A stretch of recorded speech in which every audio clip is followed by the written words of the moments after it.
The question is, how do I live without fatigue?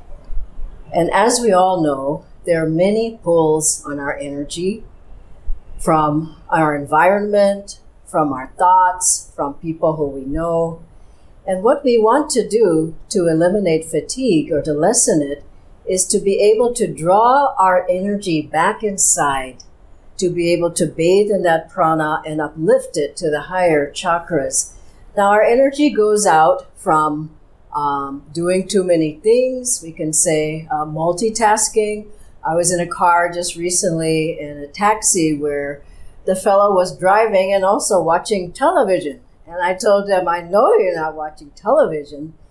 And also you see people driving and they're on their phone, driving and eating. You see so many varieties of things happening.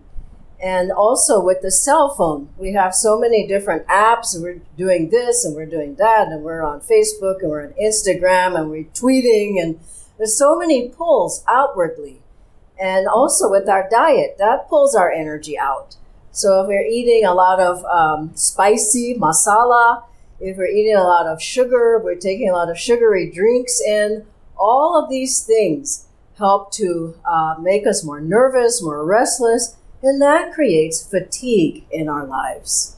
So what can we do to overcome fatigue? First of all, we can come back into our center through yoga postures. We can do a little bit of energization exercises. We can do some various exercises, super conscious living exercises. We can go for a walk and get some fresh air. We can do some pranayams.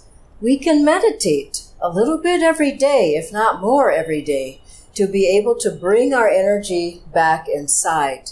And also, we can think of others as we're doing things. And as you think of others, then you're less tired, you're less fatigued.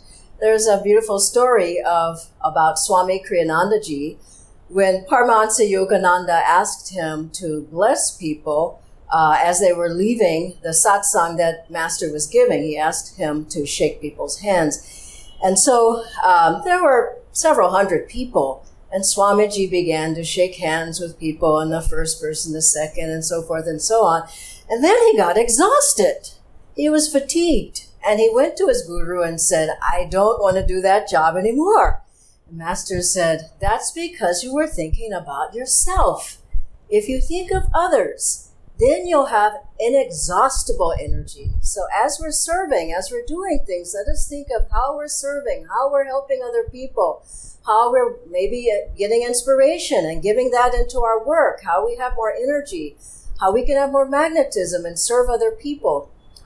There's another very sweet story of the life of some of the monks who lived with Swami Kriyanandaji, and they were building a swimming pool for their guru. They were digging and digging a whole big hole for the pool, and they were chanting. They were so energized. They worked for 24 hours. And after the first hour, there was one man, one of the fellows, and he said, I didn't come here to do this kind of work, and I only want to meditate. So he sat on the sidelines.